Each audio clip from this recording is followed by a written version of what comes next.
Assalamu alaikum and welcome to the second episode of Truth and the Economy. I'm Sabah Abbasi, a research assistant at the Center for Aerospace and Security Studies.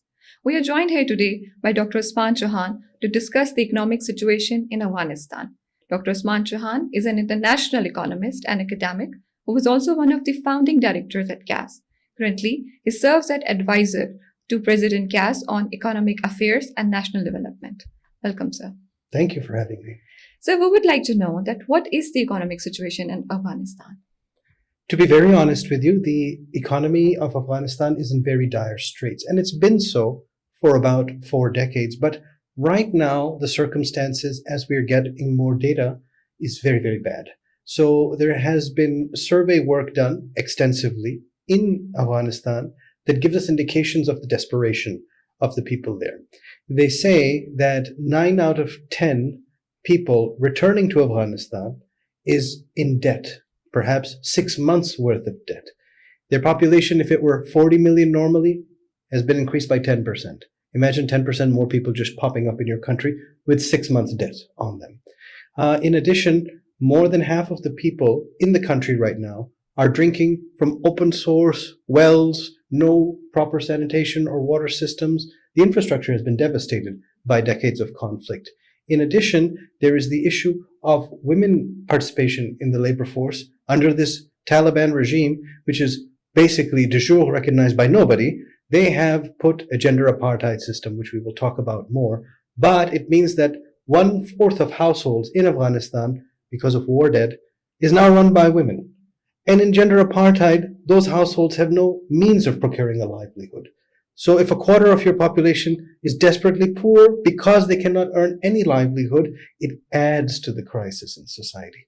In addition, there is the poverty rates, the literacy rate issue, all of these things adding up, which leads to questions about what Afghanistan should be prioritizing right now.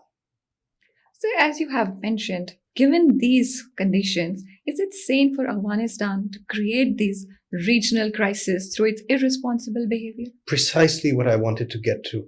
I really appreciate the question, because when you have this background of this desperation, it is not a sane decision to try to provoke crises with your neighbors, bigger neighbors, far more stable neighbors, peace-loving neighbors. So Pakistan has said that it wants peace in Afghanistan as a means to achieve regional integration, cooperation, and security.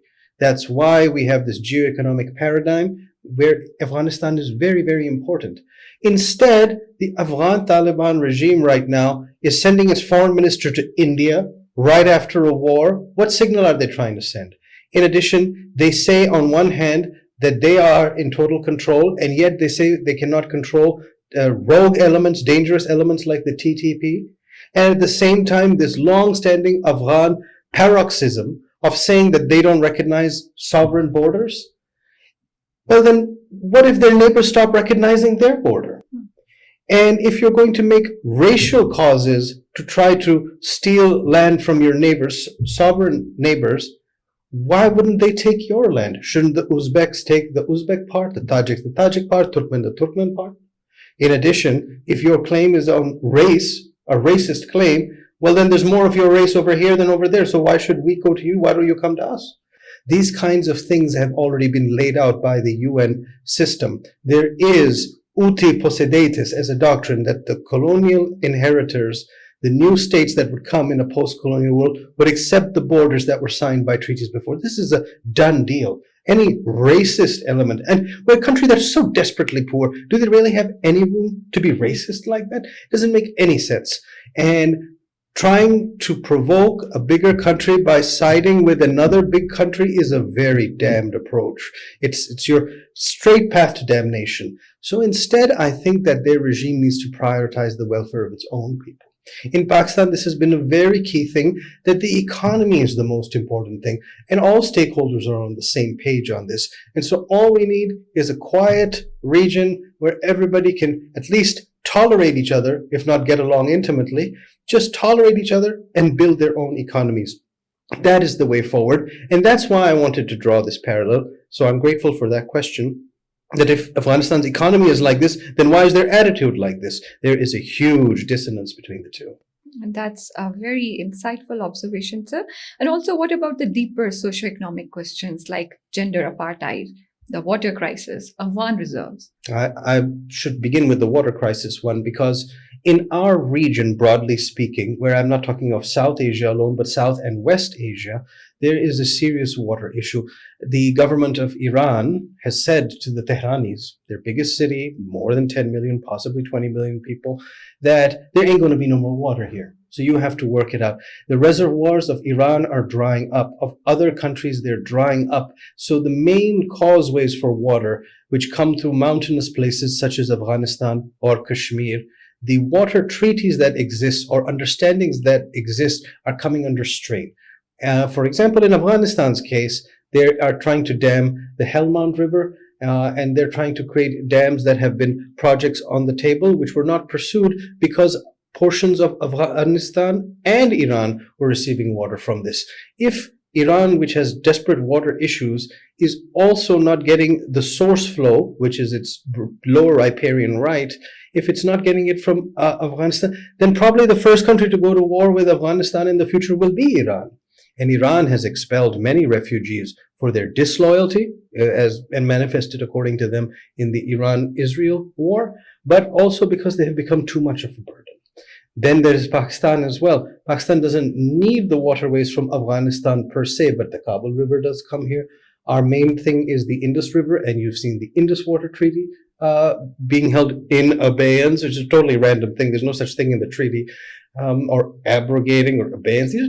So not having something that has existed since 1960, for which the mediator is the World Bank and has ruled in favor of Pakistan, the water issues will actually become more intense. And I foresee that the conflict between over water between Iran and Afghanistan might be far more acute than between Pakistan and India.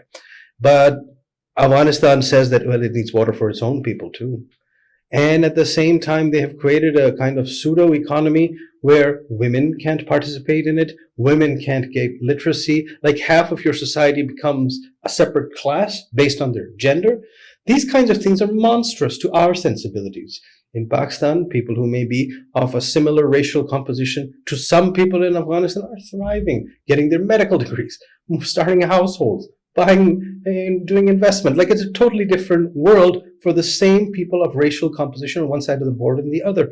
So instead, our priority should very much be in this region to focus on the sustainability of things. A sustainable population growth rate with literacy, with health provided, that's something for Afghanistan to work on even more than us. But also then water and irrigation and all of these questions. Doing this war chessboard approach to this region ain't going to help nobody. It certainly won't help them. The economy should be the priority insofar as it creates public value for all other essential services. So I believe that Afghanistan's current approach is suicidal for them because there's only so much Pakistan will take. And our leadership has articulated that peace is number one, but we don't have patience forever. It was thanks to Pakistan that these Afghanis even had succor, the ones that have traveled abroad and badmouth it, or the ones that have been thrown back into that country. We need to have more sanity in our region, and I don't think it's up to Pakistan to do that alone. So that has been a very enlightening discussion. I would like to thank you again for your time and your valuable insights. Ladies and gentlemen, thank you for watching this podcast. Please stay tuned to CAS website and our social media handles for more updates. Thank you.